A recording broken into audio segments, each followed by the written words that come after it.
All right, good evening, everyone. I want to welcome you to this regularly called meeting of the Temple City Council. It's currently 5 o'clock. We're on time this time. And please rise as Janice Zachary with Corinth Missionary Baptist Church leads us in the invocation, followed by our pledge, which will be led by City Secretary Jan Llewellyn. Zachary.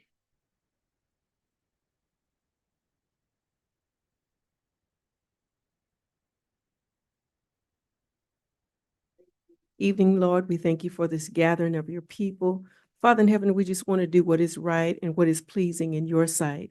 And we just ask that you bless our Mayor Davis, Father God, bless the council members, Lord. Just bless each and every one that's here on this evening, Lord. Oh God, we just thank you for our police departments. Oh God, we just thank you for all of the departments that stand for this greater temple area, Lord. And we just ask you to continue to bless our schools, our teachers, Lord. Just bless the students, Father in heaven. Lord, just help us to come together and do what is right again, Lord, what's pleasing in your sight as we have this agenda, Father God. Lead us, guide us, direct us, and keep us on the path, Lord, where we will do better, Lord, where we will help the citizens of the city of Temple, Father God, and those surrounding areas, Lord, and be a city that everyone would want to be like, Lord. We just thank you and we praise you and we bless your name. Amen. Please join me in the pledge. I pledge allegiance to the flag of the United States of America and to the republic for which it stands, one nation, under God, indivisible, with liberty and justice for all.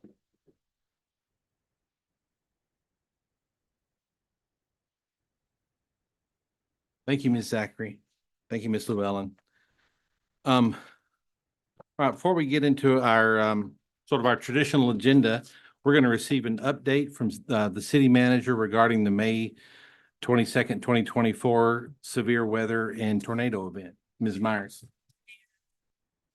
I do have just some opening comments I want to provide, but then I've asked some of our department heads that were on the front line in the storm response to provide a report and let you hear directly from them regarding the response that their departments took immediately after the storm, and then the recovery efforts that we have now shifted to. So first, I want to say that I'm really humbled and strengthened by the resilience our community has shown in the wake of the tornadoes and the severe storms that struck our community on May 22nd.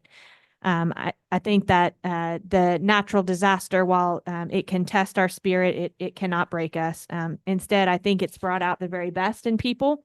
And for that, I am grateful. I'm also very grateful. And I think it's just an amazing blessing and really a gift to our community that nobody was injured or there was no loss of life. And so I think that's something that we can all be very grateful for. I know I am. I do want to extend my deepest sympathies to those who have been directly affected by the tornado. We have extensive damage to homes and businesses, but I know that we are ready to help our community through the recovery process. I do want to recognize the incredible efforts of our city departments during this challenging time. Our first responders, including the men and women in the Temple Fire and Rescue Department and the Temple Police Department, acted with speed and remarkable professionalism to ensure the safety of our residents and provide critical assistance where it was needed most.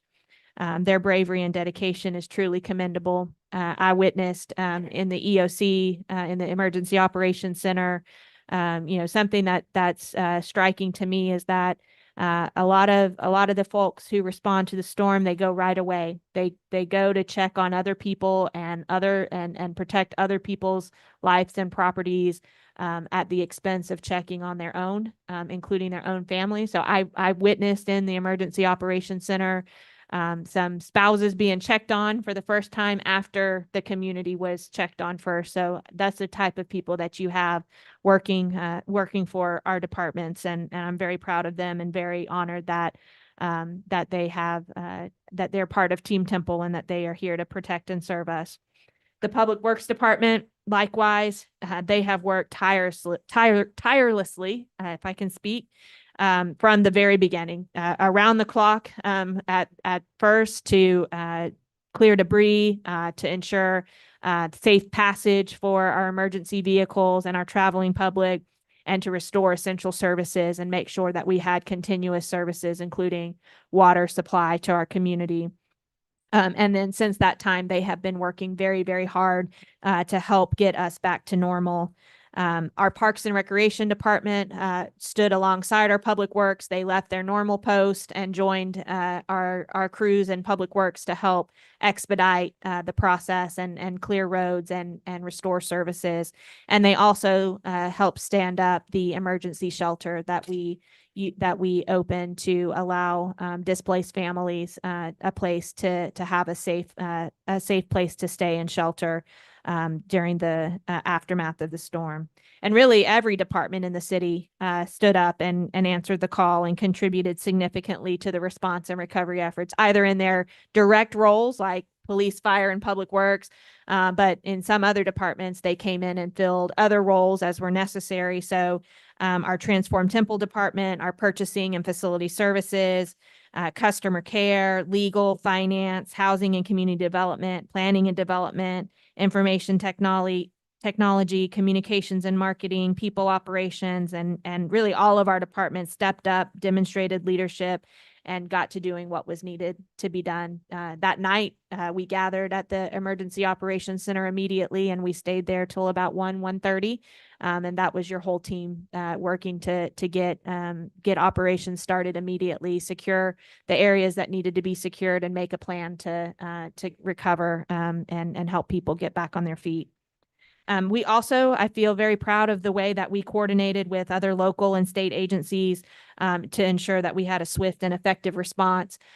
We had lots of help from some of our neighboring communities, and I'm very grateful for that. The city of Killeen sent both police officers to help supplement our team, as well as public works folks. I saw many police officers in our emergency operations center, and I saw their public works team in my neighborhood helping to clear the streets of debris. So they really selflessly sent folks over to help us. We also had help from many other area agencies as well.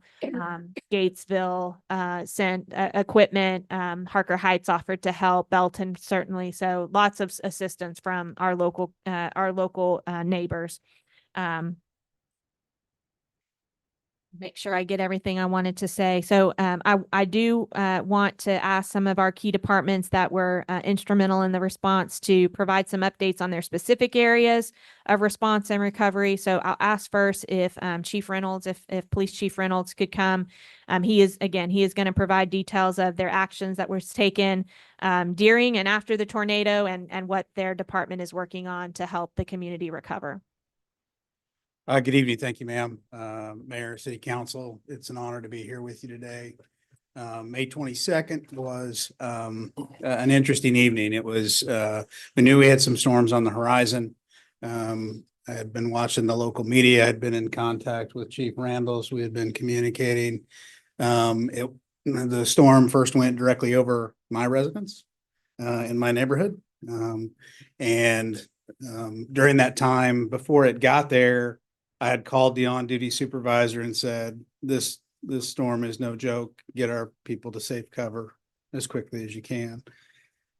What ended up happening was when the tornado did touch down, they all drove through that storm to get there. The response was remarkable for a moment. We had some things that worked out in our favor. We had a SWAT team that was preparing to do some training. One of the earliest calls I got immediately following what we thought was the touchdown of the tornado, Sergeant Michelli gave me a quick call, said, we're beginning to get training going. I said, nope, so let's suit up, let's get on the road. The response was really overwhelming and incredible. And there were some things that were really challenging for us that night, to include the fact that when you have these types of events, cell phone service doesn't work quite as well. We lost a fiber connection between every MDT and our police vehicles, which is how we tracked calls for service. So we really didn't know what we had on the board. But the response was amazing from even our off-duty personnel, who just simply respond. They suit up, they respond. We ultimately ended up securing several neighborhoods, the most intensely damaged, and we're still on that assignment currently. to try and provide some assistance to those neighbors that live in there. I drove through there with the deputy chiefs on Monday, talked with a number of neighbors who were seeing folks come through and beginning to go through their personal property items, trespassing, theft, those types of things. But the initial response was pretty overwhelming. I know I will forget somebody, but I want you to just know the great partnerships that we have. And the city manager mentioned several of them. But immediately I was receiving contacts from the United States Marshal Service that had a team working in the area. We set up the initial staging area for law enforcement operations at City Hall. Nice big open parking lot. We can get lots of vehicles in there. I think the most we ever counted at one time was we had 50 additional outside resources there, to include the Killeen Police Department, who I would love to give a special shout out to. They have been absolutely extraordinary. Chief Lopez and his team, without exception, he said, "We're in this until you don't need us anymore. Let us know what you need." We use them 24/7 around the clock, just until earlier or late last week. Killeen ISD, Troy, Rogers, Bell County, numerous other agencies. I also wanted to highlight the relationship that we have with our local school districts, Temple ISD, Belton ISD. The evening, we knew we were going to need some transportation needs for some members of our community that couldn't get to their cars, couldn't get to their homes. It was getting dark, and a lot of those folks, you just couldn't see what was going on in those neighborhoods. Ms. Skopak, Amy Skopak, and I have worked together a lot, going back to Winter Storm Uri. And so I made a call. She said, "How many you need? Where do you need them?" We sent them again to the staging area. The incident command system worked very well for us that evening. We had a lot of significant damage on West Adams with electricity, high voltage lines that were down, which required barricades and staffing. The city manager mentioned Gatesville. We have a unique relationship with their interim city manager, who used to work with the Temple Police Department. He called up, offered, I think, 2 skid steers, 2 dump trucks, and we got those going for the Public Works event. We provided transportation as much as we needed to do for folks that were maybe one-offs. We had those areas that were mostly damaged where we knew we could take a large transportation such as a bus. But we fielded phone calls throughout the night on folks that felt like they couldn't get out of their apartment or couldn't get down to a place where we went and transported those folks to emergency shelters. So this includes our animal services folks, our administrative folks. We called them in to assist with scribes. As I mentioned during the press conference, the work I observed that night between not only the department heads, everyone that came in to assist, was phenomenal.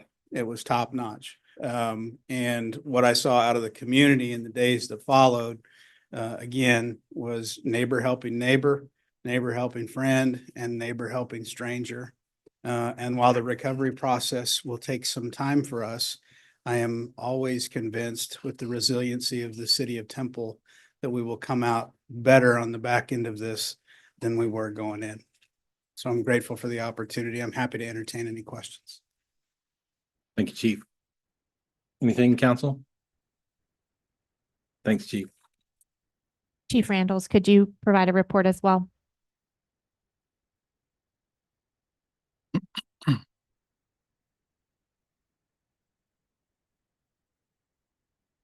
Good evening, everybody. So I always bring pictures, and I've always got radar pictures. So that evening, and actually that afternoon, Jennifer and I were watching the weather pretty close. There'd been a lot of storms in the area, and so we were watching some of these. We had a storm develop out west of us over a few counties over, and start heading this way, and then took a ominous right turn on us and started heading straight for the city of Temple. This first picture here is as the storm was coming in. It was taken of the radar just shortly after the first warning was issued. And you can see it takes in the north half of Temple. The areas that you see there, you can see kind of a bowed section out on part of that radar where there's a kind of a bow there. That's where all the big wind is. And then that pink and purple stuff that you see is all the hail that is in the storm. Don't quite see any rotation, although it is starting to form there. Anyway, that's that first picture. The second one here is as it's getting closer to Temple, and you can see right down here in the bottom, you can start to see a hook develop, and you probably heard on TV before folks talk about hook echoes, and that's where that is starting out. This next one was as the storm was actually coming into town, and you can see very clearly the hook echo developed there over West Temple, about where the storm touched down. This was the time that we sounded the sirens for the second time in the city. And then this last one was as the storm went through town. You can see the very defined hook echo that's there in the front of the storm, and then all of the pink. And again, all of that was the hail and the areas that sustained some pretty extreme hail damage. So we had really three things that night. We had the tornado, we had some straight line winds that accompanied it. The last weather station report I got from our airport weather station was 87 miles an hour before we lost power and lost the use of that and the recording of that. But there were 90-mile-an-hour winds, 90 and 100-mile-an-hour winds reported with this storm, in addition to the tornadic part of the storm.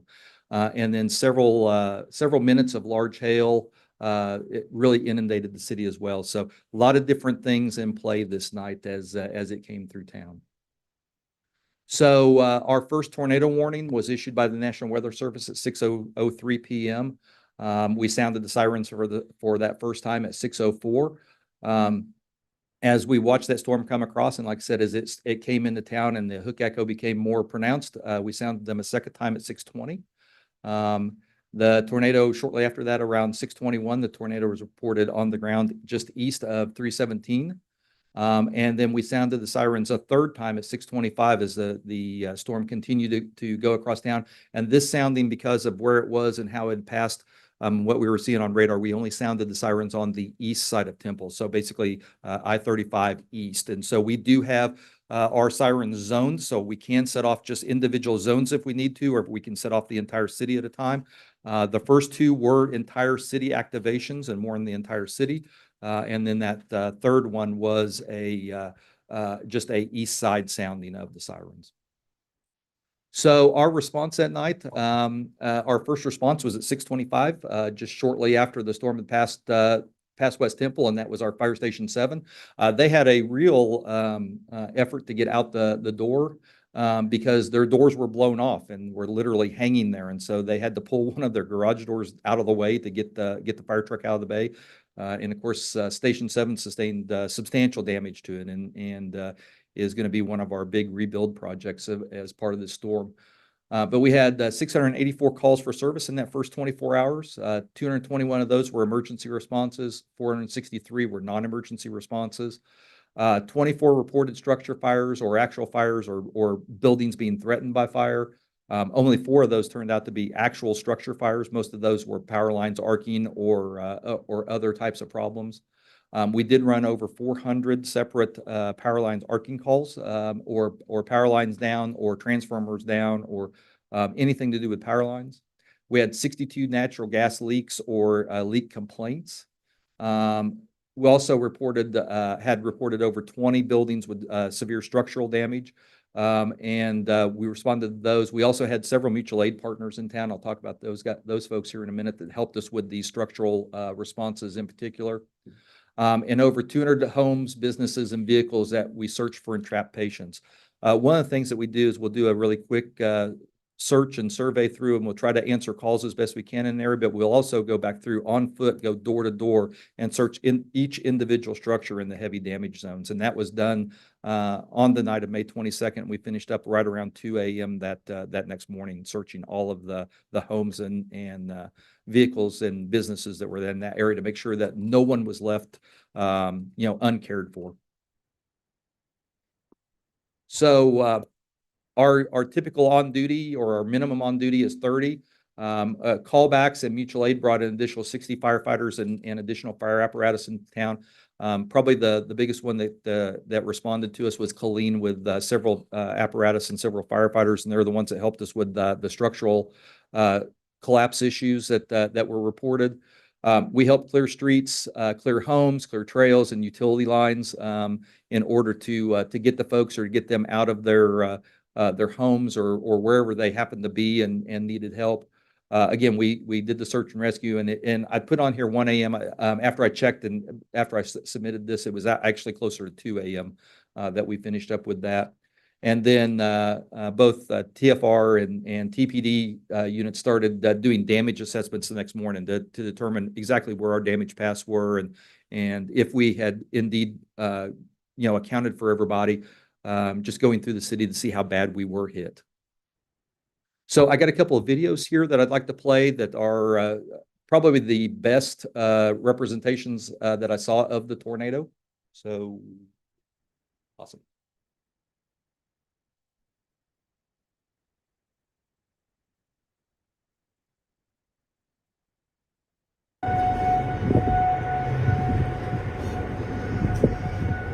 The sirens you hear in the background, that's our second sounding of sirens.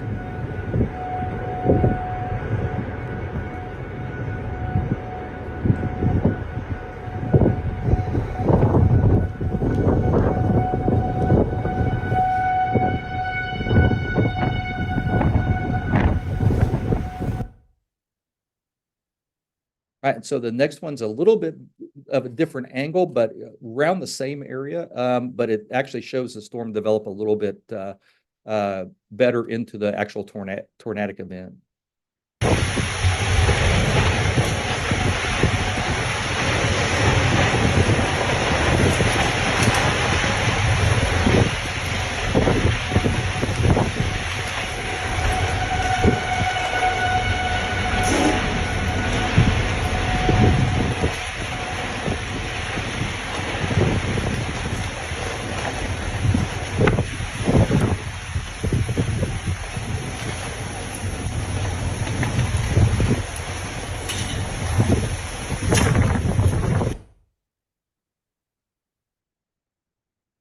Kelly.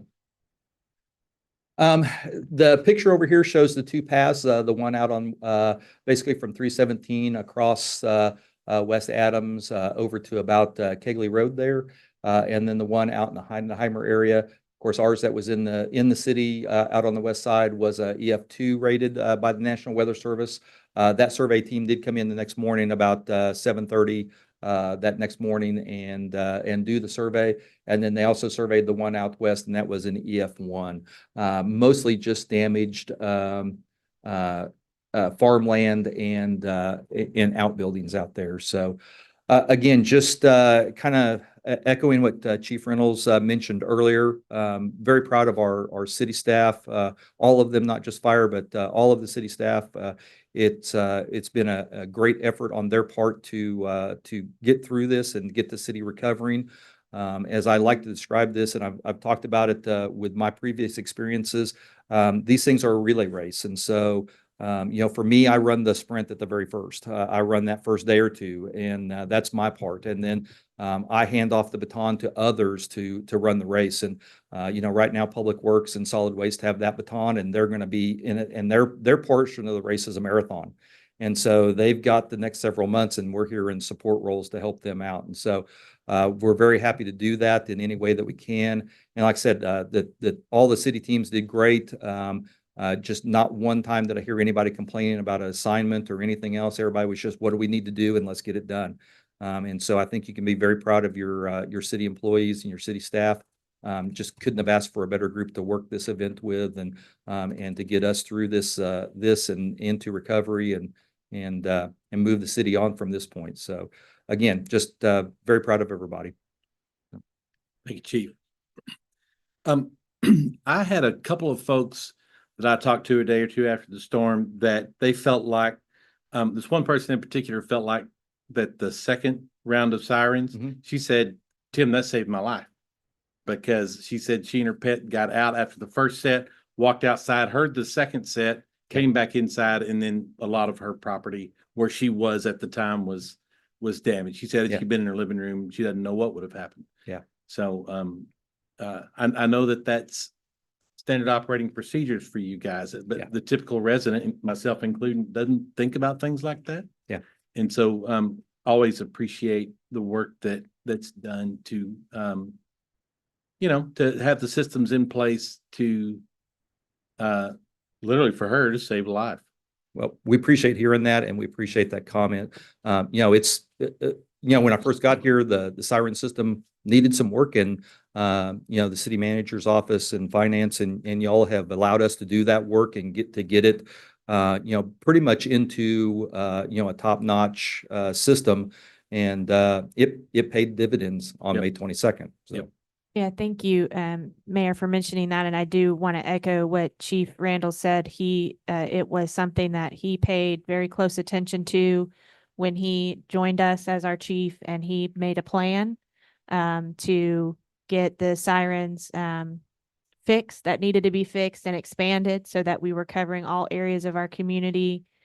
Tracy and her team supported us in getting the funding we needed, and ultimately you all have approved the expenditure of those funds every year in our budget process. I think y'all know that you've added 4 or so a year, So, yeah, we've added 5 now. five total maybe in one year. So lots of investment by you on that project, and we thank you for that, because I do think that it definitely contributed to the fact that we didn't have any loss of life. So thank you, Chief, for taking that as a passion project and making sure that we were prepared in that manner. Yep. Yes, ma'am. And I think what's been said earlier too, yeah, I cannot believe how fortunate we were. No deaths, minor injuries. And so, definitely, there was a greater power working with us that night on that too. So anyway. Thank you, Chief. Don, we'll hear from speaking of Public Works and the marathon, we'll hear from Don and his team. Yes, Bryn, our first baton carrier in the relay is Kenny Henderson. So I want you to hear from him tonight. Before he jumps in, I did want to say thank you to the city leadership, as well as the emergency departments for their leadership. Want to thank all of our divisions for the leadership they showed, including Kenny, not least of all. Would echo the thanks to the partnering agencies, especially the City of Killeen, Department of Public Works. Very impressive. You always expect folks to help, but not as just all in as they were. And so we really appreciate that. And you're going to hear now from Kenny Henderson. He's our Assistant Public Works Director over Transportation. Kenny was the first person I saw at the Emergency Operations Center, and I just said, you can't retire yet, Kenny. I think Kenny may have been up there before I realized that we actually did have a tornado. So Not only can you not retire, you can't even think about retiring. I think about it every day. No. I tell you a little story. When I got home, I just got home and I knew it was fixing to storm. I saw the warning on the news and I said, okay, might as well go in. Let's go. What I didn't read is how fast the storm was moving, and it's the other side of Killeen. It's moving 60 miles an hour. So by the time I got to probably Lowe's, I realized I had messed up. This was a bad idea. There was a lot of 4-letter words coming out of my mouth and this is bad. So power lines were popping and I finally got into the office and I was doing a couple things, kind of watching, listening, the building was shaking. And within 20 minutes, and this was probably about 6:30, I had 6 guys show up. 6, 2 division directors. Without being called, without anything, they left their house and showed up. Within an hour and a half, my whole staff was there, including my admins. So that's what we're working with here. People from utilities showed up, solid waste showed, everybody showed up. And I've been here 3 decades. I have worked with staff after staff, mayor after mayor, city manager after city manager. This is the best group I've ever worked with in 3 decades. It really is. I'm not a big team player. As Brent like to say, I don't like to share. Okay. But we couldn't have done it without the help. This was one time where I didn't have an answer. I did not have an answer. It is the worst storm we've ever been through in my 3 decades. And it was once we got some logistics down, the first 24 hours were chaotic. We lost communication with crews, so they were out there on their own, finding the stuff, getting it cleared. Because there was no point in calling us to say, go here. We divided different parts of town. So we mobilized all the crews by 7 p.m. We were out the door, equipment. And then we started running 12-hour shifts, 24 hours a day. And our only goal then was to get the streets cleared. We knew we didn't have power at traffic signals. We tried to get a few stop signs out and started working on some of those that did have power, and just kind of evaluate where we needed to be, where the heavy spots were. We had debris on the west side, trees on the south side, but we had it everywhere. It wasn't just localized in those 2 locations. So we come in the next day and we're still on our 12-hour shift. So we're basically doing the same thing, clearing the streets. On, I believe it was Friday, we were pretty confident that most of the streets were travelable. We were, there was still some, but we let them have a break. These guys had worked over 48 hours nonstop, just going. And so we give them a break and went to 12-hour shifts on Friday. And then we just started cutting up and getting ready for these guys, DMJ, which have been fantastic. We just started getting it ready so it wouldn't be that hard on them and they could come in and start moving brush. Then on Saturday, we started getting a better idea of the traffic signal, what we were going to need. It's really hard to do when you don't have power. And then we realized this is bad. We've got arms were twisted all the way around, wires were broken, the poles. We don't have very many cameras left at work. They took the worst of it because they're the highest thing, the highest ticket. But those guys, every time they would get power, they had 2 that were majorly just, we couldn't figure out what was wrong, and those were repaired. Those guys had 90% of them done in 48 hours, and some of them done hours after they got power back. They're not running perfectly because they don't have detection. They can't be coordinated, but they are running. Right now, we had some. Part of the damage we had is there was so much water and wind that the wind got underneath the pavement and what we call float the street. It lifted the asphalt and the whole sections would flow down. And we started doing that this week, and we haven't even got a number on what that's gonna cost, but we've got a couple that were almost all blocks that you just moved about a foot. So we're shooting that down. Signs, if you got a sign down, let us know, because I don't know if we go a block without a sign being down. So what we've tacked is the regulatory signs first, the stop signs, the yield signs. That's what we've looked at first. The other ones will go next. And traffic signal, we're still assessing. We're repairing the ones we have parts for, but we got a pretty big ticket item on those traffic signals. So just want to reiterate, I will tell you the outside help was great. Everybody was great. There's too many to name, but Clean was unreal. They got in there, they jumped in the truck, we'd all divided up, they worked in the same area, and it was great. I will tell you this, a lot of Clean guys were asking if we were taking applications. So that says something about us, so. You told them yes. Yes. Yeah, always. So that's all I got for transportation. Do you have any questions? Anything for Kenny? Thanks, sir.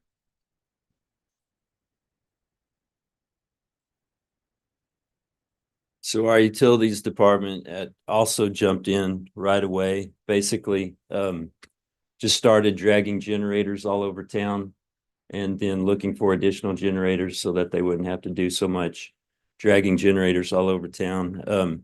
These guys feel very strongly about not having to do a boil water notice, not having anybody out of service.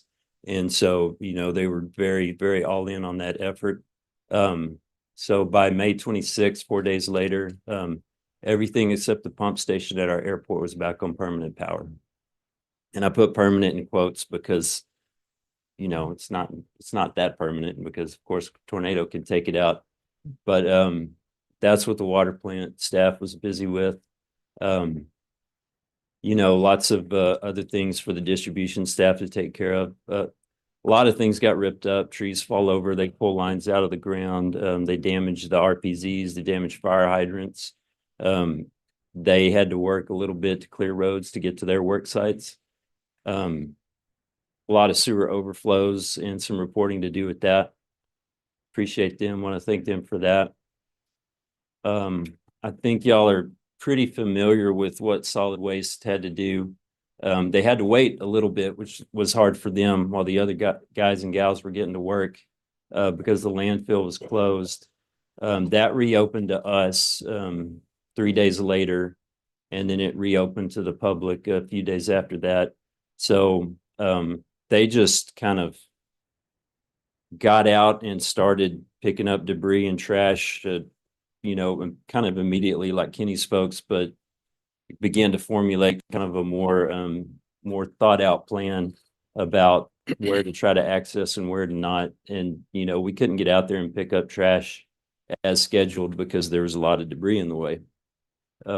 So one of the initial responses was to take some dumpsters out to the area that was actually affected by the tornado track and then pick that up and keep servicing that. And we probably still are servicing that. We had a temporary brush staging area at Crossroads Park.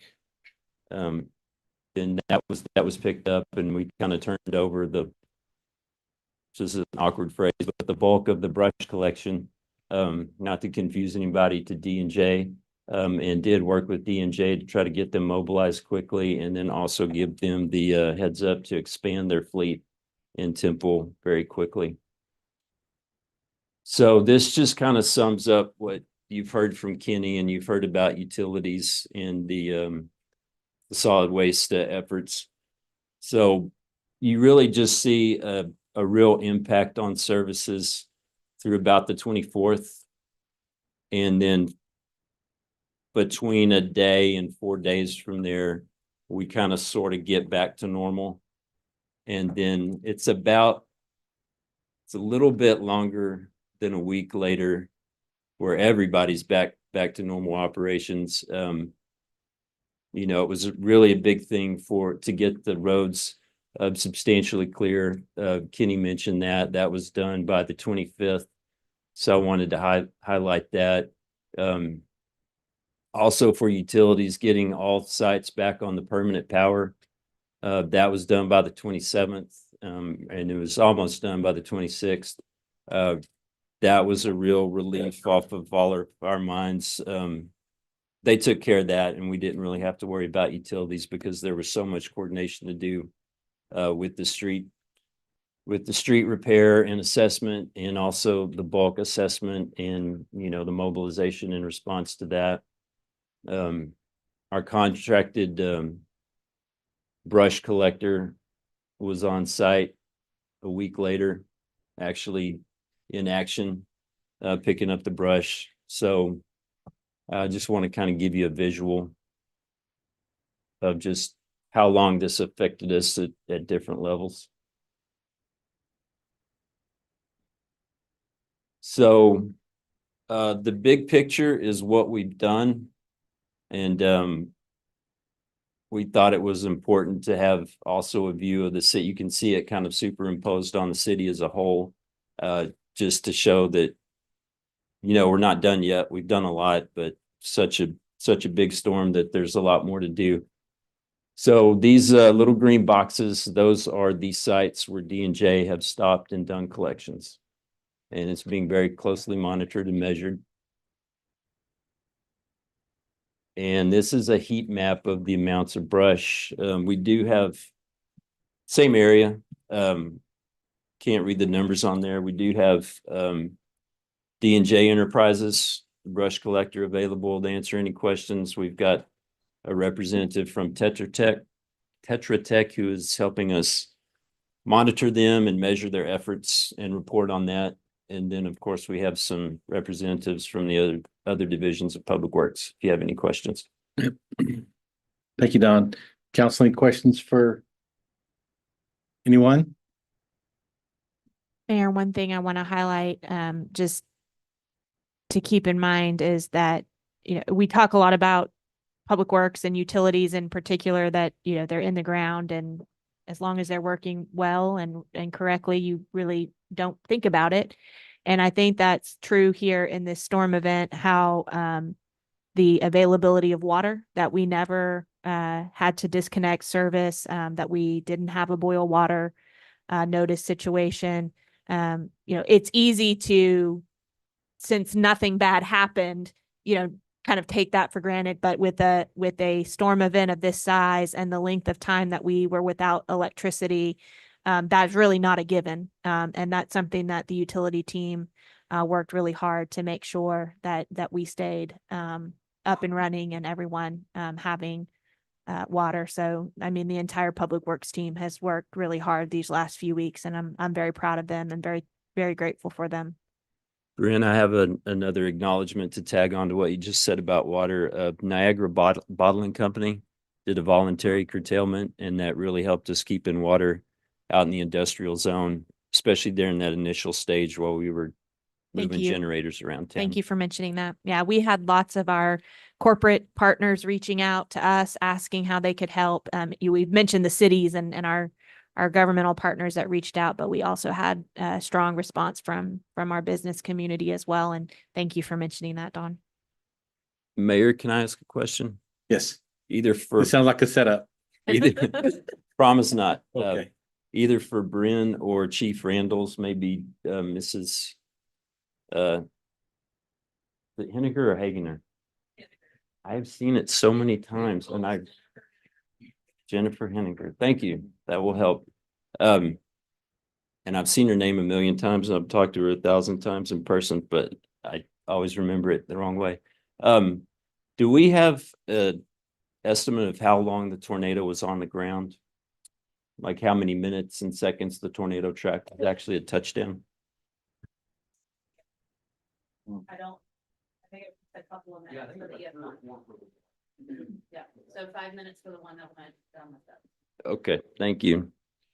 Asking for a reformed weather geek. And Mayor, if I may ask for our last report, for Jennifer Henniger. I was actually at dinner with my husband when Jennifer called and told me that she was getting ready to sound the alarms, and hung up with her. We actually talked like 4 or 5 times in 5 minutes, but that's okay. My husband said, "Who's that?" And I said, "Well, that's Jennifer." And he said, "Well, what does she do?" And I said, "She's the emergency management manager." That's probably not her title, but then I learned, I think that's actually her title. So I'm going to officially change it to Emergency Management Director, Jennifer Henniger. You got a Thank you. promotion. I did. It's a good day. So I appreciate the opportunity to be here with y'all today to give you a little bit of kind of overview of the activities that occurred and then kind of where we're at moving forward. So we did open a disaster shelter at Wilson Recreation Center. Within 2 hours of activation, we had staff on site. It was ready to go to receive people. So given that it was evening hours, I think that's phenomenal to have that time turned around and be ready to receive folks. 2 hours is amazing. We did request that Red Cross come and manage the site for us. So essentially we maintained operation of the building and they managed the people. And so it was a good experience. They had no more than 55 people at any given time. So we never had a need to open a second site, although we kept very close tabs on that. We kept thinking, oh, maybe more folks are going to come. And we had a backup location ready to go. Temple Bible Church was ready to open their doors and receive people if we made that phone call that, yes, we were ready. Thankfully, we were never at that point needing to do so. We co-located pets at the site. That's a little bit of a new process for us.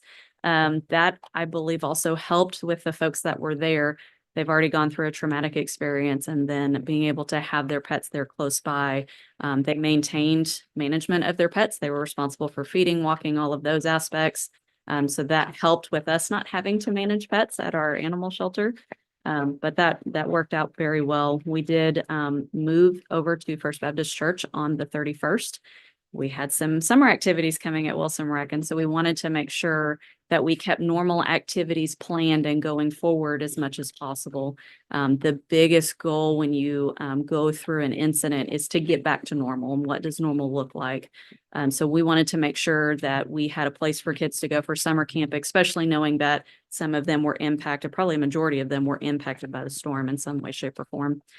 We were able to place our last family on the 1st. So we operated from the 22nd until the 1st.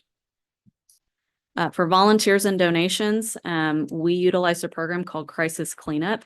It was fantastic in that we were able to tell residents, hey, here's a number you can call. You'll talk to a human being. They'll ask you a bunch of questions, help make sure that they're capturing your needs appropriately. and they'll put it into the system where organizations can view what your needs are and determine if they're able to assist you.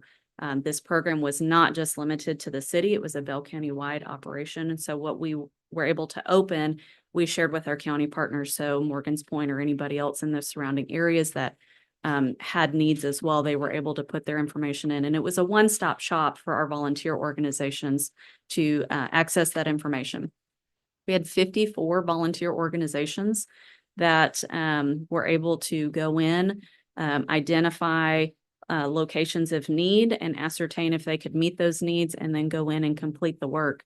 The picture is a little small, but that is on our dashboard. When we log in to look at it, that is actually over 1,100, just over 1,100 cases, so to speak, requests for assistance.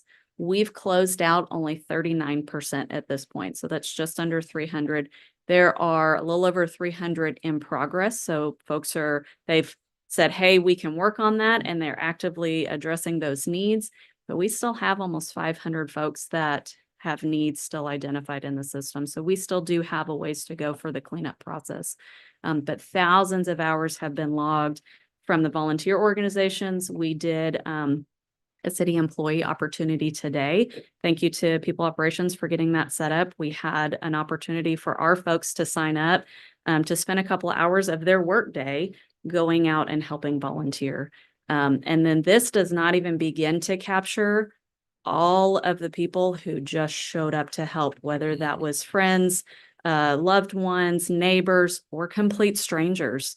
There's actually a Facebook that was created, Facebook page, and it's been very interesting to monitor where people would say, hey, I have this need, and someone else would go, hey, have you thought of this resource, or call this number, or hey, I'll bring you a meal, or whatever that is. And there's just been a lot of community.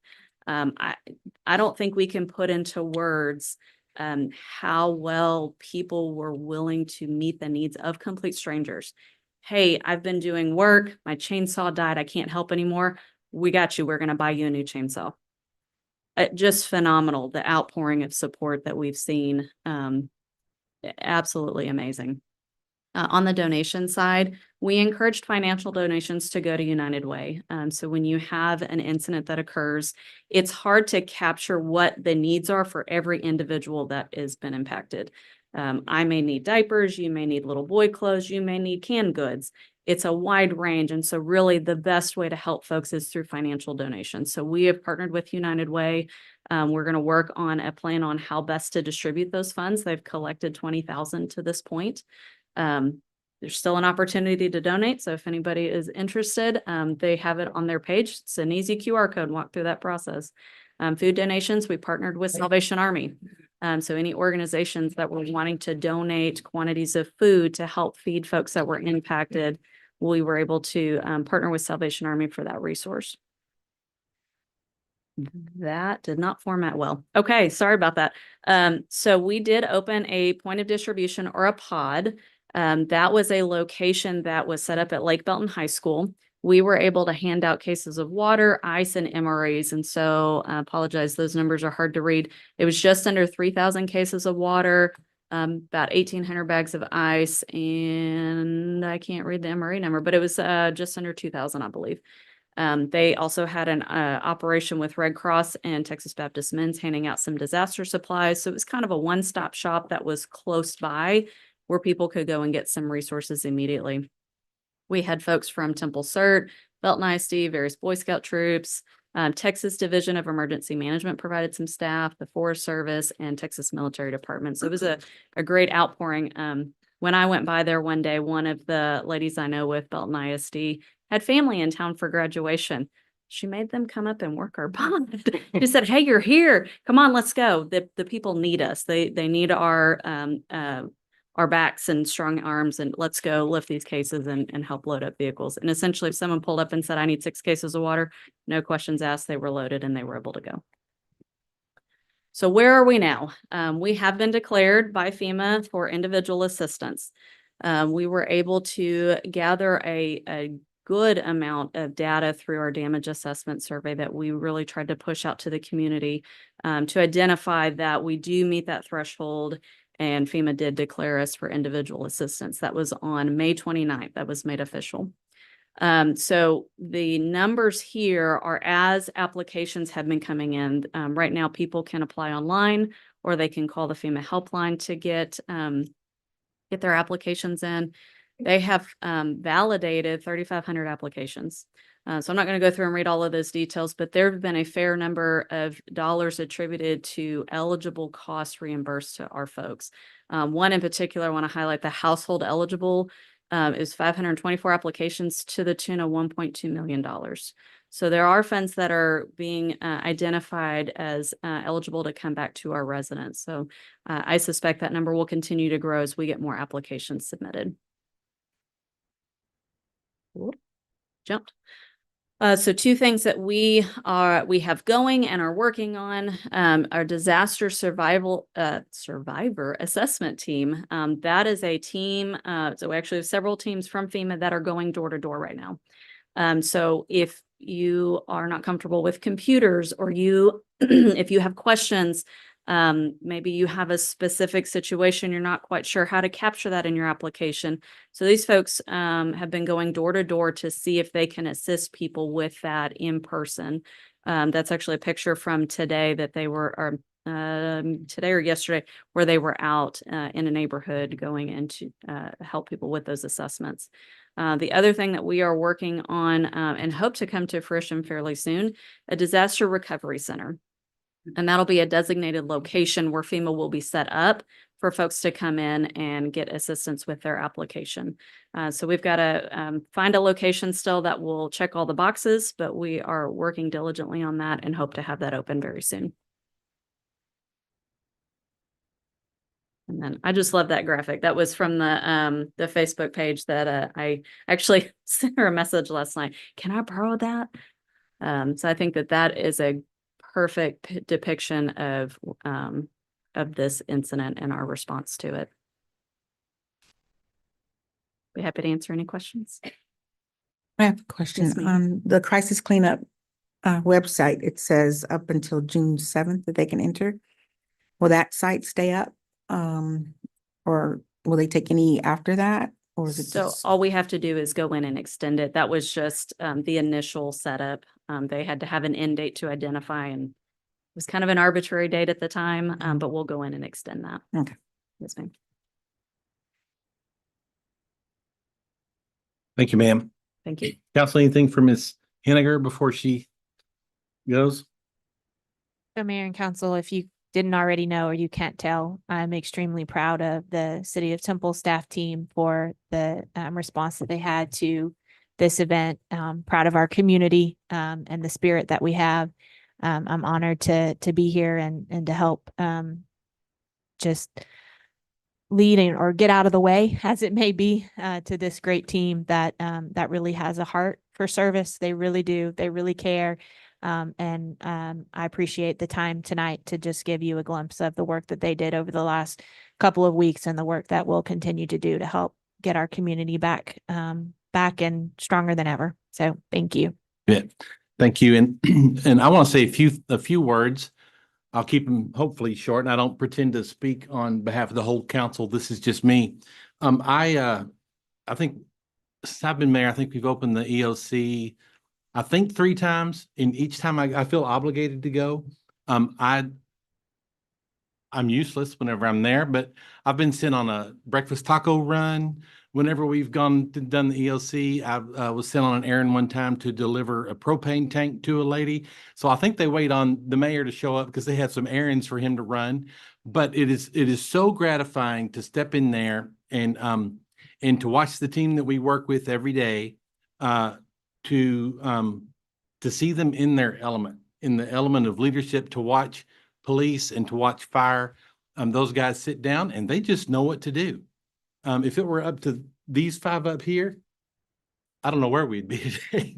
But our professionals are truly professionals, and they absolutely know what to do when we have a crisis here. And that's so gratifying to watch them in action, to just know. And for you guys that may not know what the EOC is, it's called the Emergency Operations Center. And basically what they do is they get every relevant department head sitting around a table. They're not trying to communicate via email, not trying to communicate via telephone calls. They're looking at each other and they're making decisions on the fly. And I have not seen a poor decision yet. And Kenny, the reason why your people showed up is because that's the culture that's been built here, right? And it starts from city management on down through department heads and through the departments that that whenever there's a crisis, my hope as mayor, and I think what you guys have done as department heads, if y'all have created an atmosphere that this isn't just a job. This is something that we do as a team, and we do whatever it takes to get it done. And so I'm so thankful to the employees of the city of Temple. Y'all are the backbone. There's no doubt. You know what? And I think the employees know this. The city is an organism, right? It to me, it's living and it's breathing. And the folks that are running the departments and the employees that are, down to the person mowing the park or the person picking up the trash in the truck, every person is vital to keeping this organism alive. And whenever you look out and you see the great things that are happening, you know that we have the right people at the right place. And I know it sounds weird, but it's fun to watch because you guys are top-notch professionals. And I will say this on behalf of the Temple City Council on us five is we appreciate you. And we know that you're dedicated to what you do. And that is so gratifying. Real quickly and I said this in the press conference to the taxpayers, the city of Temple does not have the lowest tax rate in the area. That has never been my goal as mayor, is that we work on a shoestring budget all the time. And one of the reasons why we don't work on a shoestring budget all the time is because when stuff like this happens, we are prepared. We were able to reach out to Tetra Tech, and we were able to reach out to D&J and to get those trucks rolling and to get them here to help. And again, that's very, very gratifying. Last thing is I got an email like 2 days after the storm, and this was from a woman that lives in San Antonio. I don't think she knew that we had a storm here. And she sent me this email and said, I was thinking about moving to Temple and your taxes are just too high and forget it. I'm not coming. I'm like, lady, today is not the day. But so I've the first email I sent her was just a quick, hey, that's fine. Good luck in your search. We may not be the place for you. Godspeed. And then she sent me back really, I thought she was kind of out of line, more than I was out of line. And she said, I can't believe that a mayor, would send me an email like that, just so curt, and say, okay, now you're going to get a mayor email. So I spent about 30 minutes putting this email together for this person. And the last thing I said was, we just had a tornado here, and we are operational again. We're not sitting around wringing our hands, wondering what to do next. We know what to do next. We've been doing what to do next the whole, since the thing happened. And I said, and we're now in full cleanup mode, and that's going to be expensive. But what I've done whenever I've been around to other residents, not one resident asks me, what's this going to cost? Right? Every resident says, when's this going to be done? And we are prepared to get those things done. And again, that starts at, city management, city hall on down, but it works right through the department heads, right through supervisors, right to that quote unquote last person. On behalf of the taxpayers, but also on behalf of the Temple City Council, I want to thank staff for everything that you guys do, because y'all catch it sometimes, just like we do at council. But at the end of the day, I can look up and we can look across our city and we can know that we are going to win this. We're winning it now, and we're going to keep winning it. And that's gratifying. And I think that's why these 5 people up here do this, is because we know that we have people that we're working with that are professionals, that are focused, and are capable.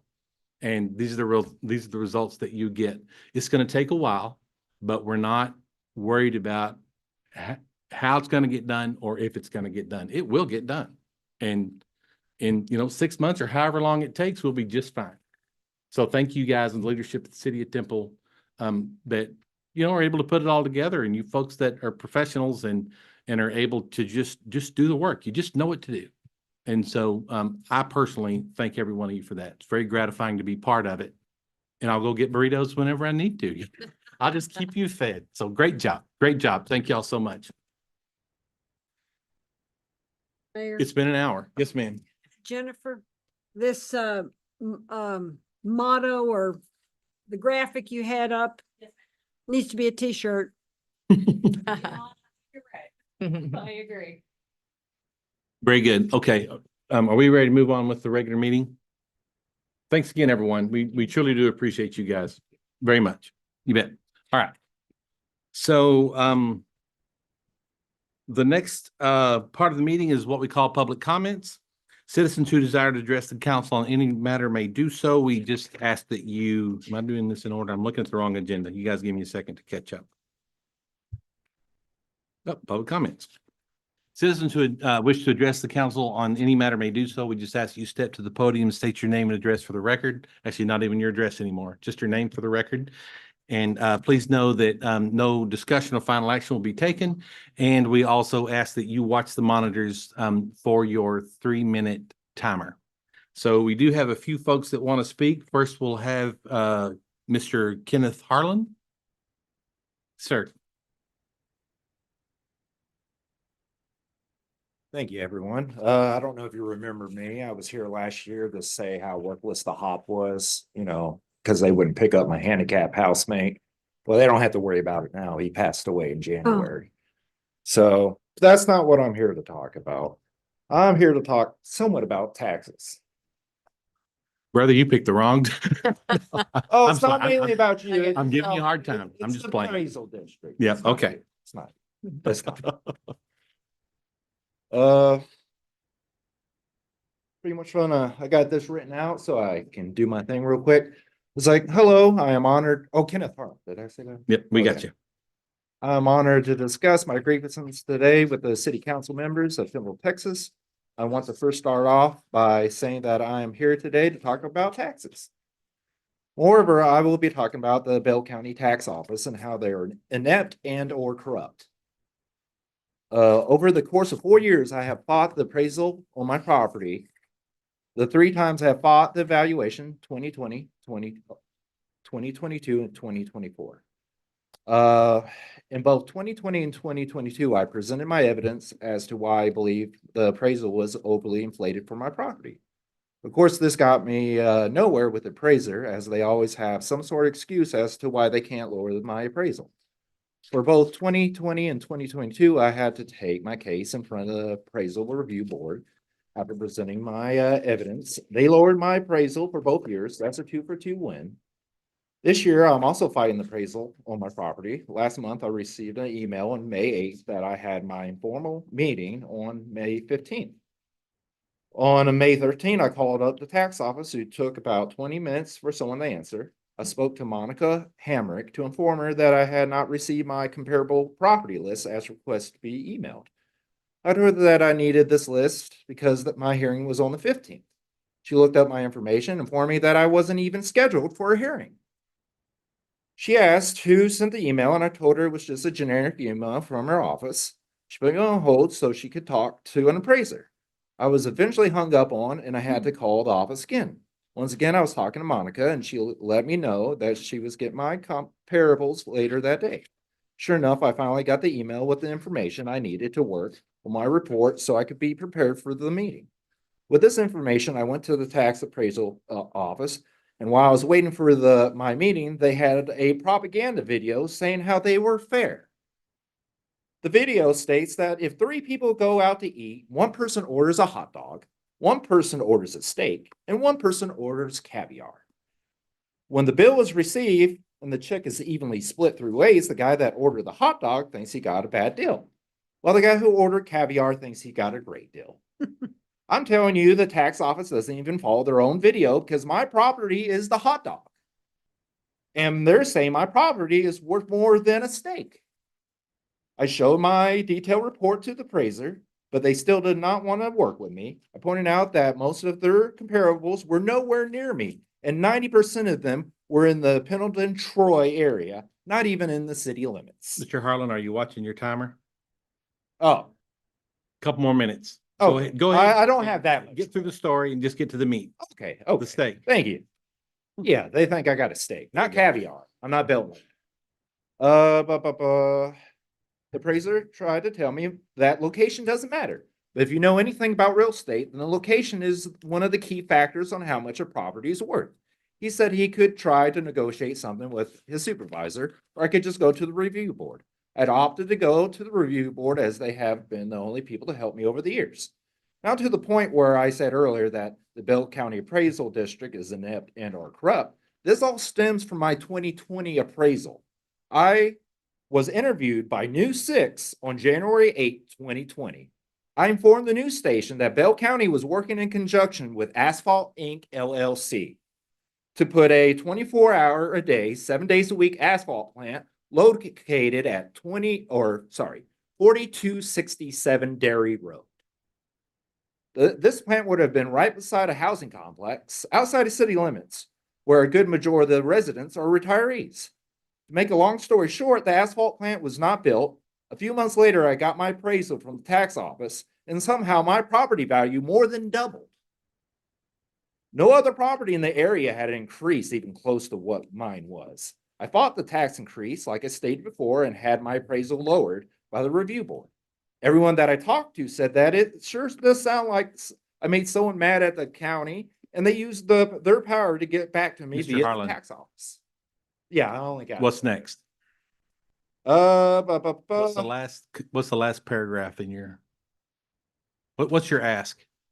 I think it's Here. important that you understand that the city of Temple Okay. is not the, I know. we Okay, set a let me do tax the rate. We don't closing. set I your know. appraisals. I go, in closing, I appreciate the time y'all give me to speak about this important issue. And before you say this is not your problem, I implore you to listen. Y'all were voted in as representatives of the fine people of Temple, Texas, which is in Bell County. If y'all won't be our advocate, then whom shall we turn to about protecting us from a vindictive county government? Thank you. You're welcome. Thank you. Next up, Mr. Alan Lytle. Alan, it's good to see you, and it's been too long, my friend. Thank you, sir. Hopefully I can get through this. I know we've had the tornado, and we've all been concentrating on that. But I'd like you to remember that 80 years ago today, two men I did not know at that time made it possible for me to stand here in front of this freely elected body and talk to you. They did that by defending our freedoms at D-Day, June 6th, 1944. The reason it's tough for me is one of those was my father, which I did not know because I hadn't been born yet. The other was my father-in-law, Sandra's father, and she hadn't been born yet either. But just remember that without those two gentlemen, I wouldn't be here, and you would not be here being able to do what we do. We've heard a lot of great statistics and numbers, so I want to give you a little personal note here.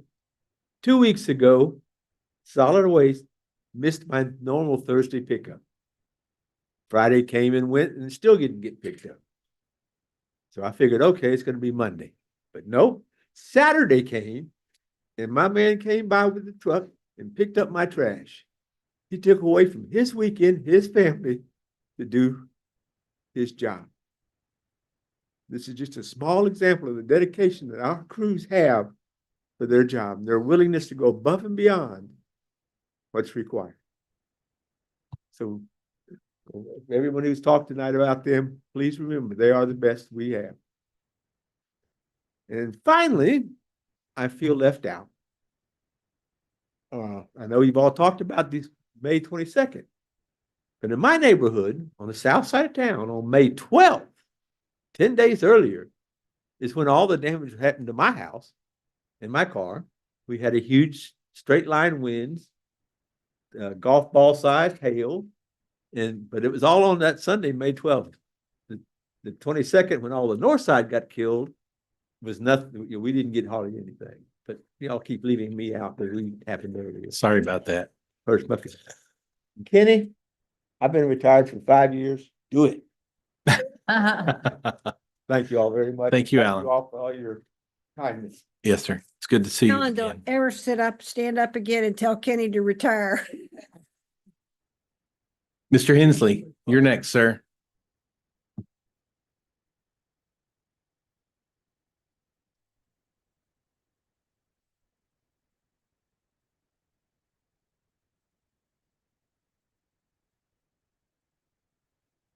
That's sweet.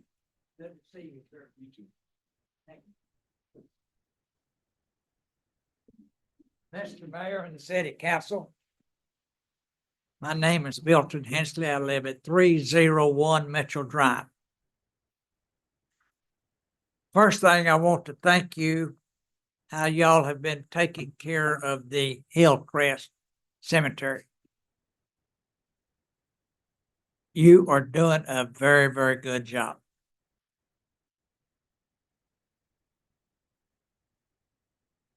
Last week, I was traveling down East Avenue H. I got to the Loop 363 and the traffic stopped. I said, man, there must be an accident down there that just won't quit. We moved up a little bit. I was there for right at an hour from the Loop 363 to the entrance going into the city landfill. When I got there, there was no accident. During the time that I was stopped, there was traffic going west. I mean, that's what they're supposed to do. But some of the people got in a big hurry and they started pulling out of the lane and going in the wrong direction. Then they would meet a car, truck, or one of these big old trucks, and the truck or whatever it was would have to pull way out on the side. This was a very, very dangerous operation. I don't know if it happens every day, but it should not happen anytime. My recommendation, you need to have a staging area so these trucks can pull into the landfill area and wait at the staging area to be weighed. That was the problem that I could see, that the trucks and cars, whoever it was taking too long to weigh the trucks. So if somehow you could have an area for these many, I mean, they were coming from 363, they were coming from all over the world, trying to get into the landfill. That's what I got to say. Thank you. Yeah, thank you. I am so thrilled that I live in Temple, Texas. But I am so sad that the public of Temple does not come to these meetings.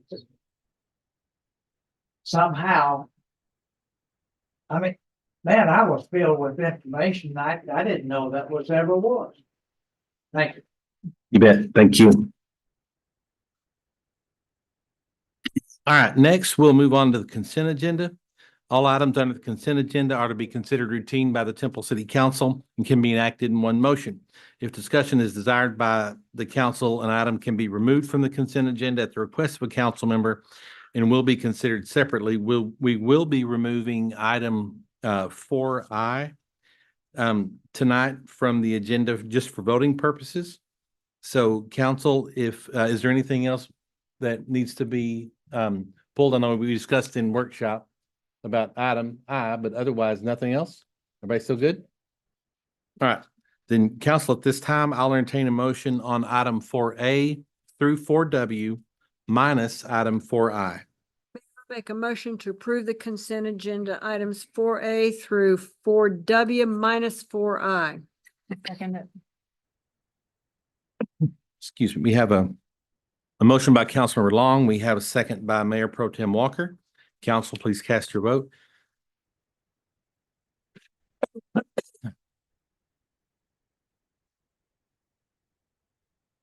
The consent agenda item minus item 4I passes 5 votes to 0.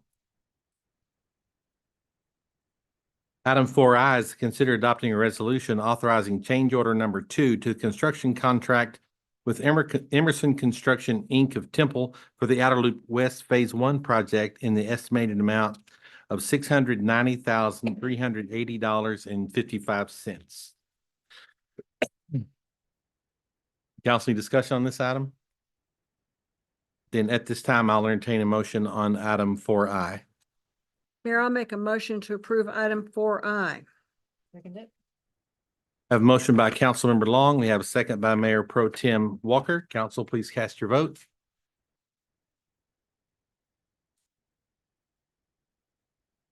Four I passes 4 votes yes, 0 votes no, and 1 abstention.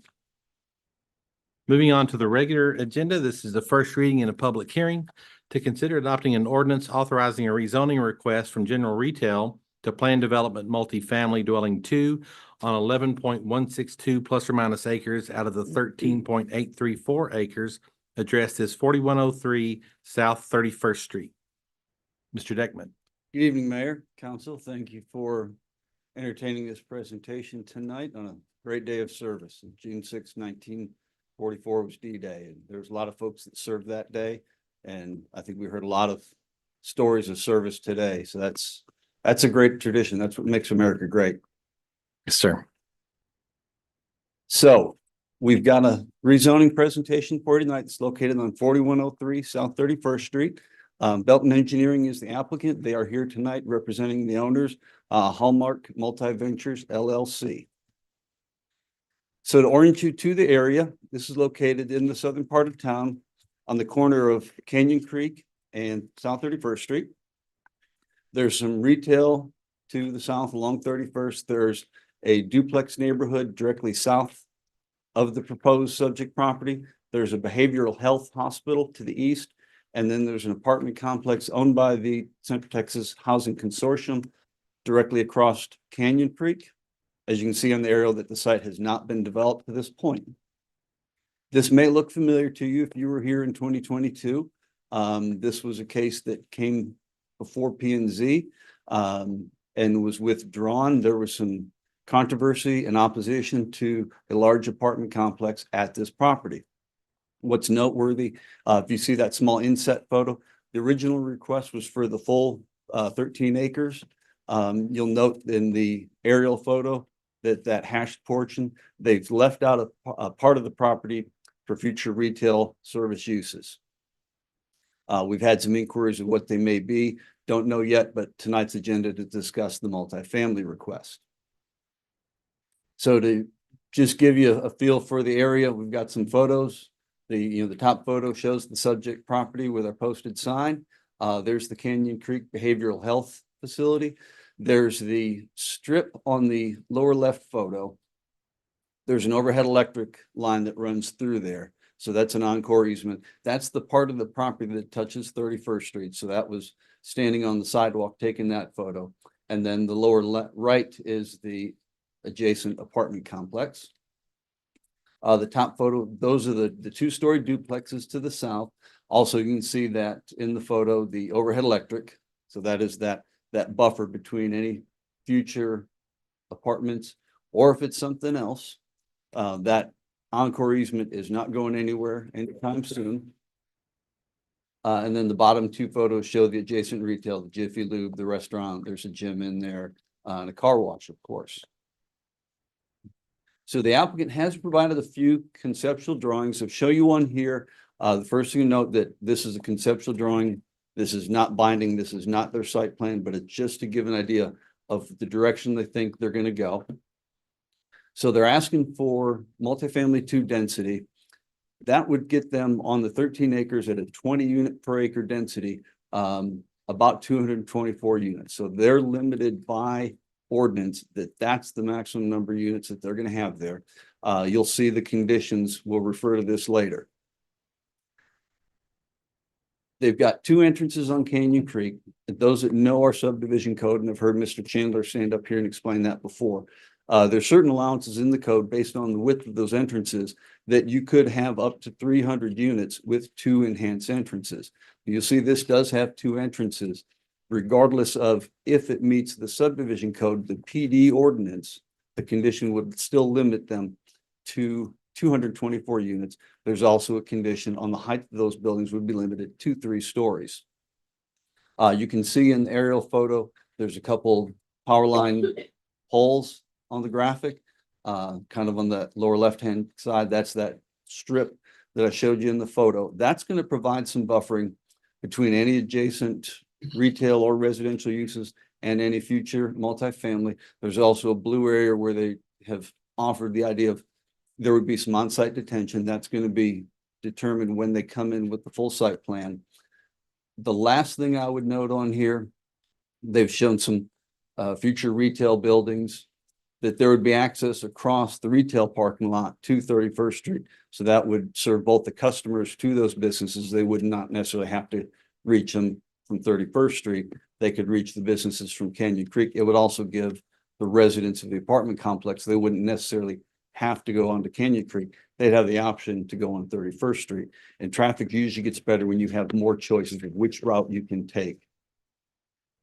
So this will come back. The official site plan will be reviewed by staff, come back to P&Z and to this council for formal approval. They'll provide a heck of a lot more detail than what you see here, but this gives you the general shape. So as far as the streets go, both Canyon Creek and South 31st Street are major arterials. You can see that Canyon Creek is a divided arterial with that median down the middle. There's 2 existing curb cuts there. May remain to be seen if those curb cuts stay exactly where they are on the street. Those are something that could be shifted. They'll have to go see Mr. Henderson to make that work, but that'll be part of the subdivision review process.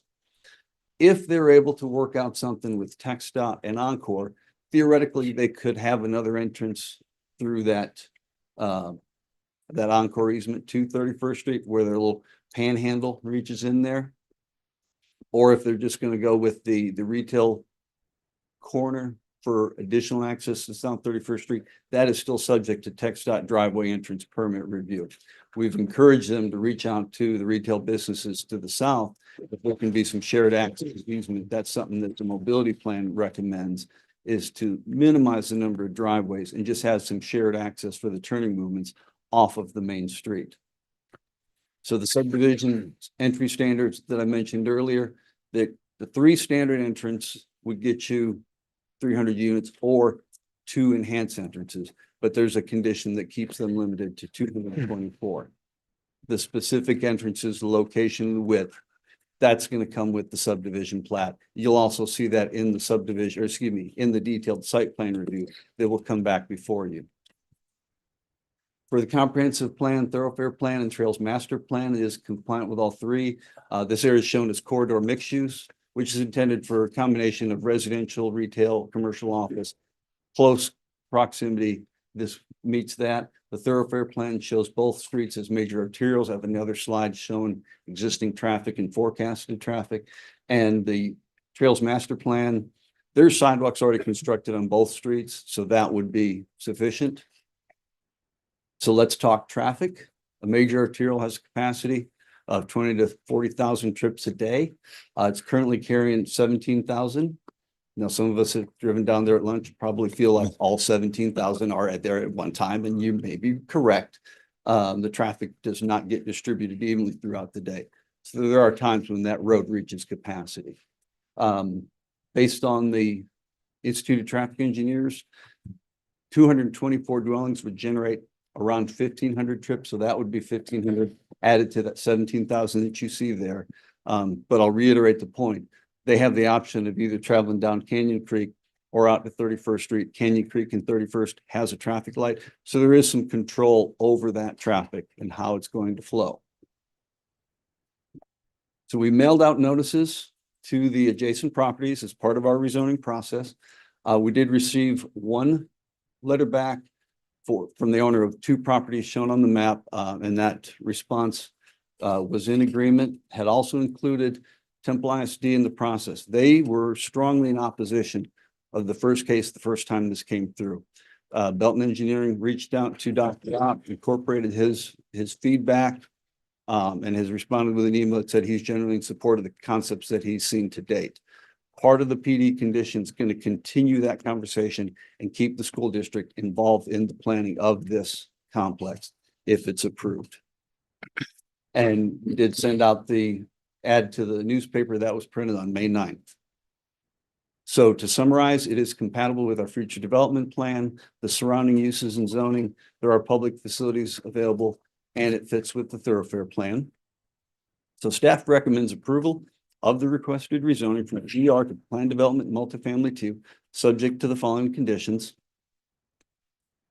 That the general standards of multifamily 2 apply to the apartments that they would build.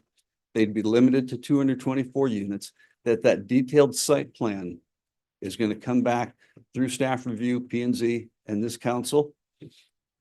The entrances will comply with subdivision entry standards, height limitation, lighting to prevent glare. Screening, part of the screening is that anchor easement, but within the complex and the neighbors, they're still required to screen from any adjacent residential. And then landscaping both along the outside and in the interior of the complex. There's going to be landscaping with parking islands and trees in the interior. And then finally, there will be a subdivision plat. So this is going to go through several steps of review per the ordinance if it's approved tonight. So at the May 20th meeting, the Planning and Zoning Commission voted 5-0 to recommend approval. Commissioner J.D. McBride did make a motion and add the additional condition that no new median cuts on Canyon Creek would be allowed. So if they were to come in during the site plan, during the subdivision and say two entrances aren't enough and ask us for 3, the answer, if y'all choose to add this condition, the answer would automatically be no. You're limited to the 2 that are there now. So that concludes my presentation. I'll entertain any questions you may have. Council, anything for Mr. Deckman? All right, this item is subject to a public hearing. Anyone wishing to speak on it may do so. We ask you step to the podium and state your name for the record. Mr. Lila? Yeah. Good to see you, sir. Thanks. I did not mention when I stood up here earlier, I live on Paseo del Plata, which you saw on this piece of paper. And I try to go out of Hartwick Bluff on Canyon Creek. I don't turn left. It has a little cutout that you have to go across. No, if I need to go left on Canyon Creek, I'll go down to Lowe's where the stoplight is to get across. And that's after the traffic from 31st Street on Canyon Creek has stopped off at the mental place or the apartments. Where this is proposed going, if they're going to cut off 2 more to go left on Canyon Creek to come over to 31st Street, you're asking for accidents. I love traffic studies. I wish they would do them after you've done this and see how right they were and find out they were not right. This will cause much too much congestion on Canyon Creek. Thank you. Thank you, sir. Anyone else in the audience? Anyone on the virtual platform? Nope. All right. Then I will close the public hearing on this item. And council, is there anything else that you'd like to discuss before we move on to a vote? Mayor, I do have something that I'd like to discuss, Okay. if that's possible. I feel so strongly about this. My name is Susan Long. You can see it up here. I represent District 3. This project is proposed for District 3. I feel so strongly about this project that I thought and thought and thought.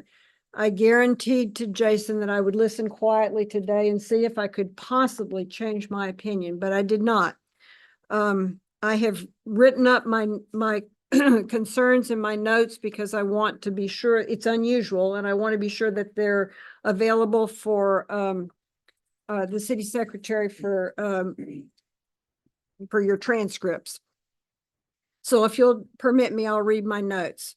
In my 7 years on council, the number one issue concerning District 3 residents has been traffic congestion.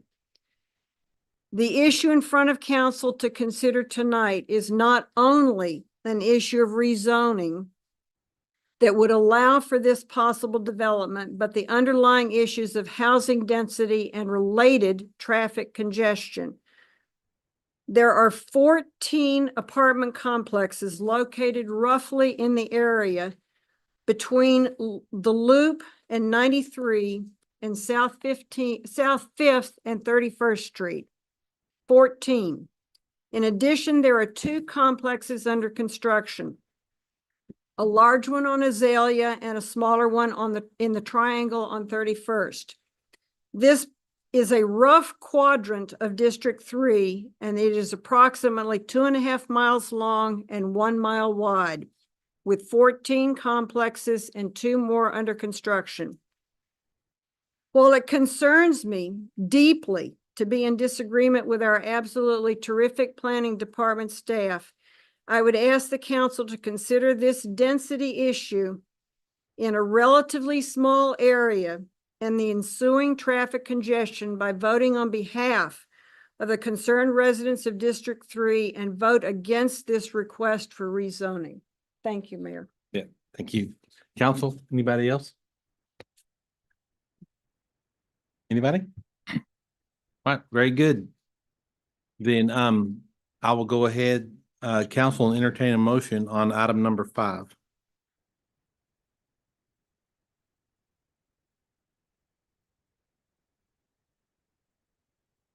I'm going to make a motion to disapprove. I'll second that motion. We have a motion by Mayor Pro Tem Walker for disapproval. We have a second by Susan Long for approval. So a yes vote would be vote total. So a yes vote would be in favor of not approving, right? So you're voting yes to vote no? Correct. Okay.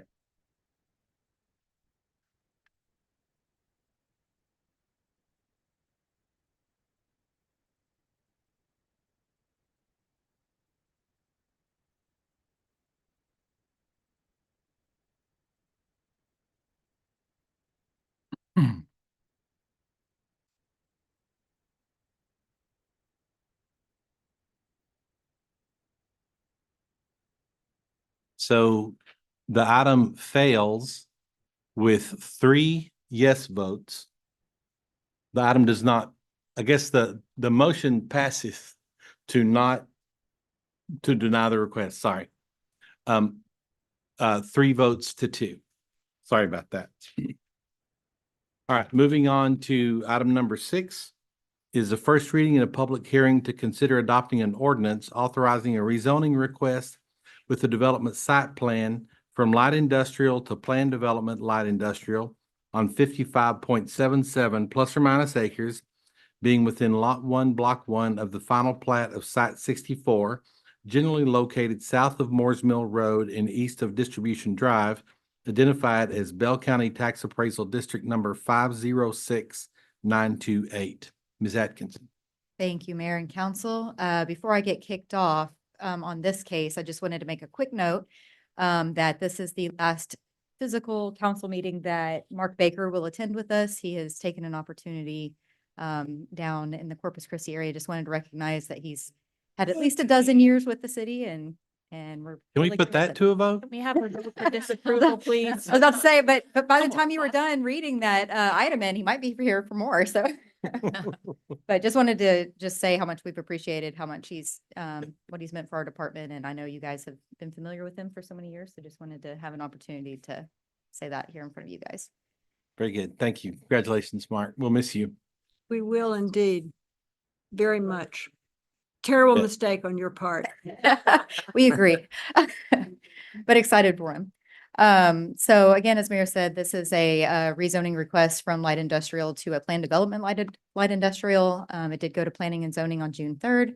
It's here tonight for its first reading and will proceed to second reading at the June 20th meeting. So this is a property that consists of, well, the rezoning area is 55.77 acres from light industrial to the planned development.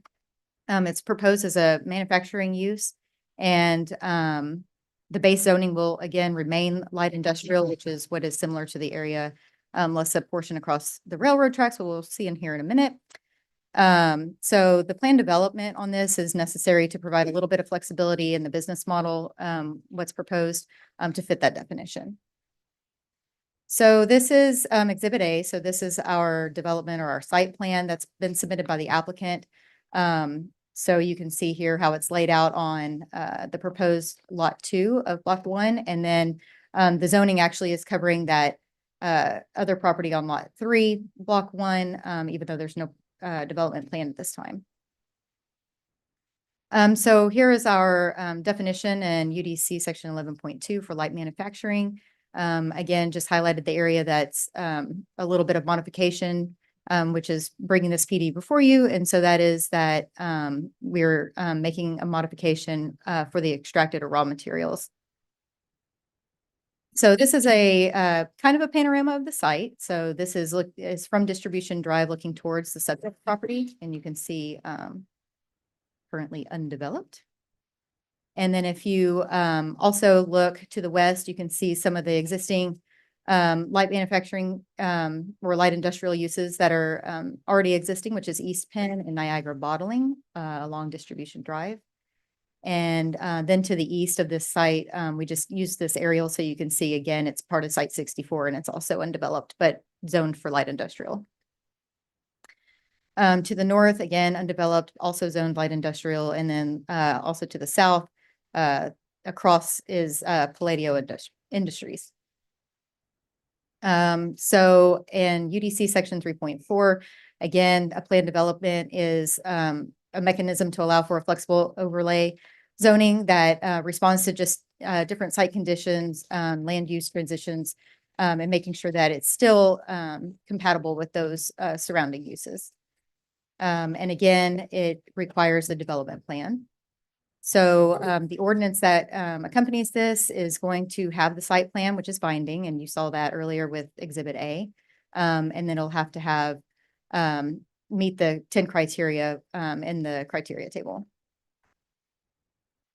So again, the site plan reflects the two separate lots that we discussed earlier, Lot 2, which is about 45 acres, and then Lot 3, which has no proposed development right now, but will also fall under this PD of just under 11 acres.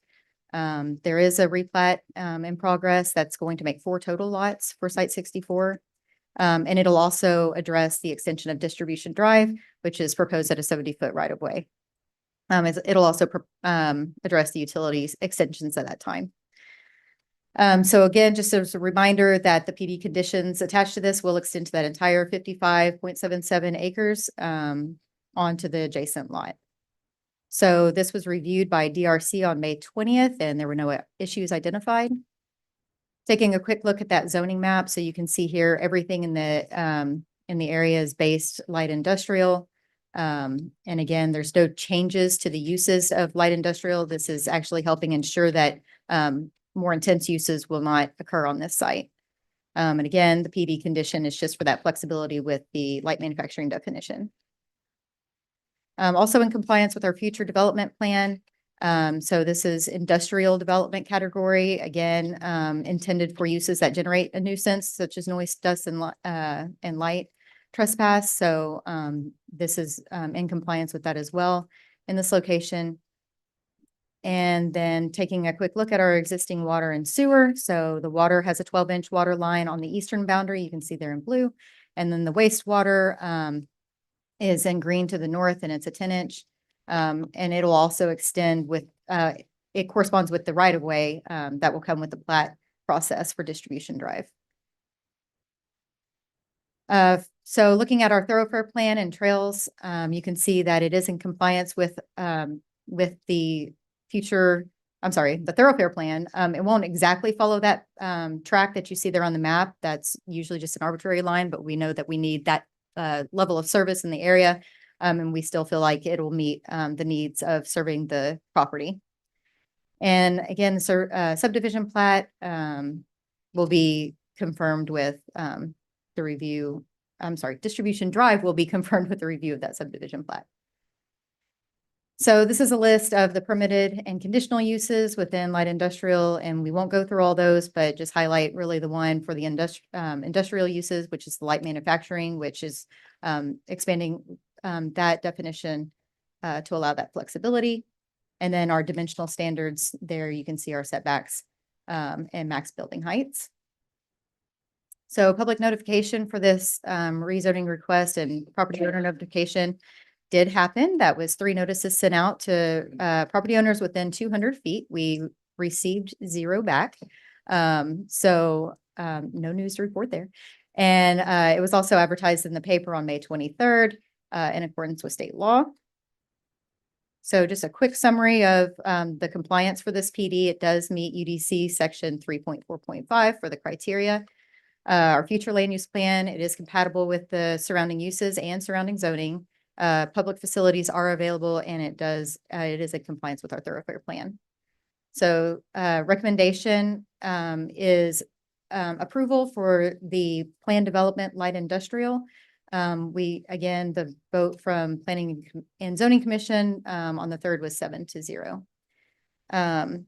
It will be subject to the following conditions. So again, just substantial compliance with the site plan, which was Exhibit A. The use of the property, again, just allowing the basic processing, manufacturing of materials or products predominantly from extracted or raw materials within the light manufacturing definition. So everything else remains consistent and the same.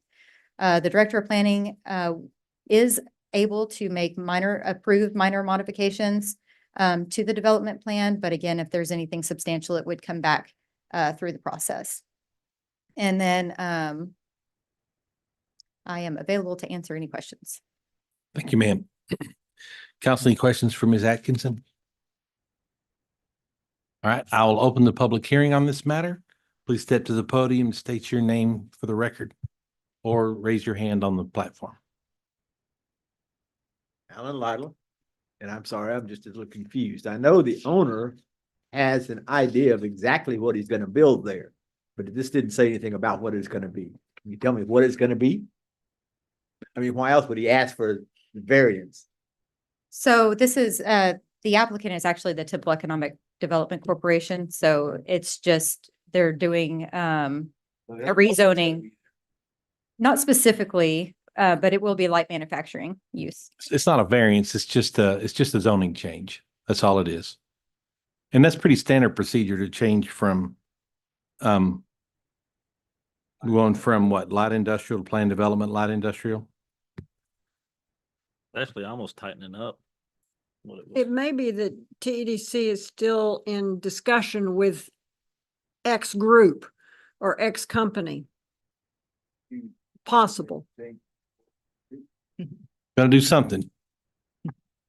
Okay. Anybody else from the audience?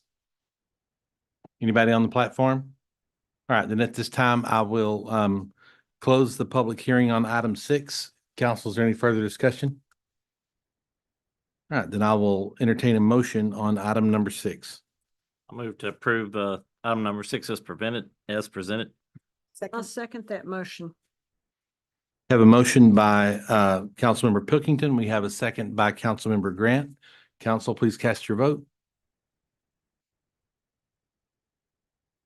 Item 7 passes 5 votes to 0. I'm sorry, item 6 passes 5 votes to 0. Item 7 reads as first reading in a public hearing to consider adopting an ordinance authorizing the voluntary annexation of 58.555 plus or minus acres of land and adjacent rights of way situated in the Maximo Marino Survey, abstract number 14 in the city of Temple's east extraterritorial jurisdiction located along Dairy Road, generally north of Highway 53, identified as all or portions of Bell County Tax Appraisal numbers 76141, 453, 566, and 453-567. Ms. Atkinson. Thank you, Mayor. So again, this property is located off Dairy Road and it did go to, I am so sorry, my brain is just gone all of a sudden. It had DRC review on November 6th, and it's here for its first reading tonight, and we'll have a second reading and public hearing on June 20th, and that's due to a little bit of right-of-way that's included. So here is the vicinity map. So off to the east or to the left of your screen is the loop, and you'll see the property here with Dairy Road and Highway 53. So local government code, chapter 43, gives us our process for voluntary annexation process. Again, it must be contiguous with the municipality, and you'll see that it was barely hanging on there. So again, we won't go through all the code. I don't think we need to do that. But also that it requires written notice to look for any fiscal impacts caused by this voluntary annexation. So notices were sent by certified mail on March 27th, 2024 to Temple ISD, Little River Academy Volunteer Fire Department, and Temple Fire Rescue EMS, Bell County and Clearwater Underground Water Conservation District. And the highlighted Temple ISD is just that they do their evaluation at the time of the future development. And this property is proposed as an RV park, which doesn't allow for the permanent residential occupancy per chapter 31 of the Code of Ordinances. So looking at the municipal services agreement, this agreement was circulated to the various departments and no issues were identified. The property owner was offered this agreement on October 31st of 2023, and they accepted it on February 5th. So there was a little bit of a delay. We don't normally see that big of a gap between those, but that was because they needed to go back and do some work for that right of way. And then there's a list of the municipal services that are available at the time of annexation, with the exception of the water and wastewater, and they can request that once that service is available. So staff recommends approval of this voluntary annexation, and I'd be happy to answer any questions. Thank you, ma'am. Council, anything? I have a question. Could you go back, Kelly, right here? No. Go forward. Stop right there. Oh, sorry. I'm click happy. I'm getting dizzy here. Could you go forward one more time?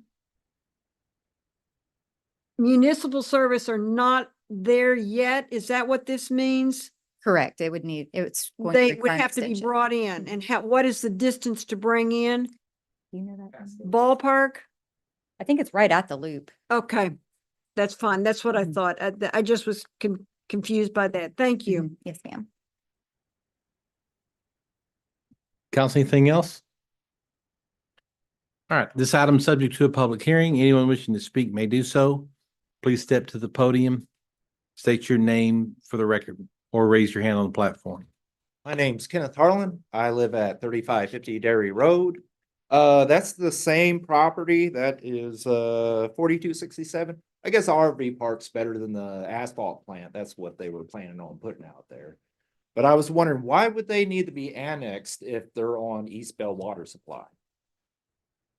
It's their choice to be annexed. It's a voluntary annexation, and it's something that they've Why decided they you would wanna do Pay more taxes if to you're get on city East Bell? services, to But I get live water. on Out there, we don't get city, or if y'all do. If you're plan on it, annexed, Are you you do. gonna go through 15 years? There's no city, sewage out there. And I'm on East Bell Water. So I'm hoping if they do get sewage, maybe we can get that too. Kelly, is the plan to, I know there's an extension of water sewer services also? I don't believe that's part of the plan at this moment. Okay, For- so they'll stay on septic or whatever they're currently on. Okay, That's it. Thank you. you bet. Thank you. Anybody else? Anybody on the platform? All right, council, is there any further discussion? I'm sorry, I'll close the public hearing now. Council, any further discussion? None? I will entertain a motion on item number 7. I do have a question. I'm Oh, sorry. no, that's Just fine. one quick question, Kelly.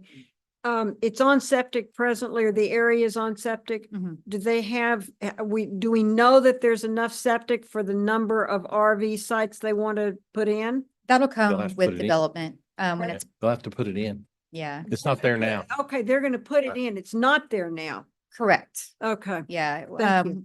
with development, that goes through the health department, and so they actually tell them, Right. you know, the size of system and everything. It Right. has to be permitted. That has to be part of their permits. Right. I thought there was, I misunderstood. I thought there was some septic there now. Right. Sorry. Thank you. All right, I will entertain a motion on item 7. I'll make a motion to approve item 7. Okay. We have a motion by Mayor Pro Tem Walker. We have a second by Councilmember Pilkington. Council, please cast your vote. Item 7 passes 5 votes to 0. Item 8, first reading in a public hearing to consider adopting an ordinance authorizing an amendment and adopting a tax increment financing reinvestment zone number 1 financing and project plans, which includes adjusting revenue and expenditures for property tax rebate grants, infrastructure reimbursements, and public improvements for years 2024 through 2062. Ms. Bernard. Yes, thank you, Mayor and Council. Quick overview of this proposed amendment.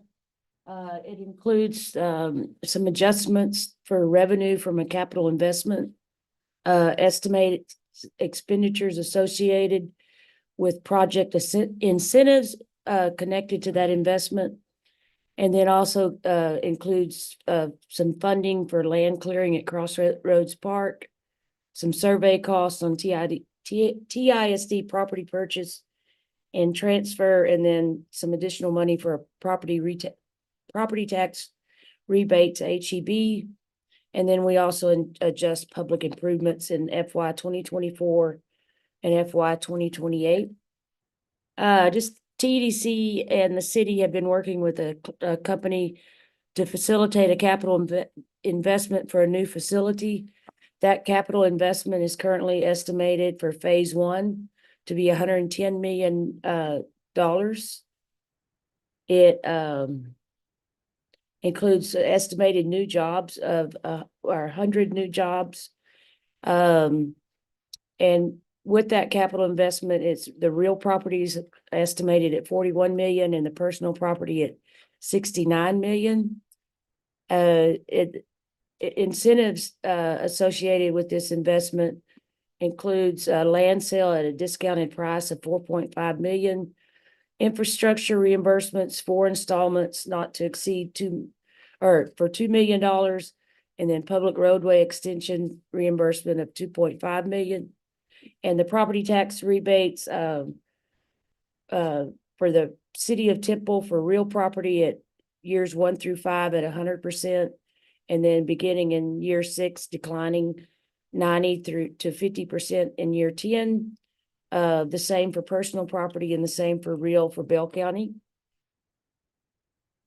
There's discussions of a second phase of the capital investment of 150 million, which would put the total capital investment for phase 1 and 2 at 260 million and 205 jobs. This proposed amendment only recognizes revenue and incentives associated with phase 1. And this just shows the property tax rebates would begin in FY 2029. And it shows the total net increment to the reinvestment zone beginning in 2026. In the far right column, it starts out, the investment is to be completed over 3 years. At 100% completion, the increment will be, the net increment is $919,000. And then when the rebates start, it goes down to $324,000. You can see on the far right-hand column, I won't read all those numbers. And just to note, the property tax rebates actually begin in FY 2028 is what we changed that to. And that's based on the completion date of the investment. Just summary of master plan projects within the reinvestment zone. FY 2024 includes a total of 119 million. And over the next 7 years, the total is close to 250 million of capital improvements. Attached to your agenda is the financing plan, the summary financing plan with detailed project plan and the TERS master plan funding for years 2024 through 2030. That concludes the presentation. I'd be happy to answer any questions. I want to make sure I got that property tax rebate, the infrastructure rebates on the right year. Did I? Can you look at your item? So there's two infrastructure rebates. The one for $2 million not to exceed, that's over four. So that's just going to simply be a $500,000 payment reimbursement per year. And the other one for the road at 2.5. Let me look at my narrative real quick. Yes, the public road extension reimbursement is an amount at 2.5 million, and that also includes some other infrastructure associated with the project. And that is to begin in FY, based on the completion date of the project. Yep. We're expecting that will be paid out in 2028. And then with the infrastructure reimbursement related to a gas line, that will be paid in 4 equal installments beginning in FY 2028. Okay. And that will roughly be the time that their tax payment comes online. Yes. Pretty close. Yes. Yep. And also, part of that public improvement at the beginning of I gotta switch screens here. Presentation, when I mentioned the public improvements unallocated, that from the sale of the land, that will allow to have the funding before the increment comes in. Right. In order to make the reimbursement lump sum. Got it. Thank you, Ms. Bernard. Council, any questions? All right, this item is subject to a public hearing. Anyone wishing to speak, we ask you step to the podium or raise your hand on the platform. Nothing?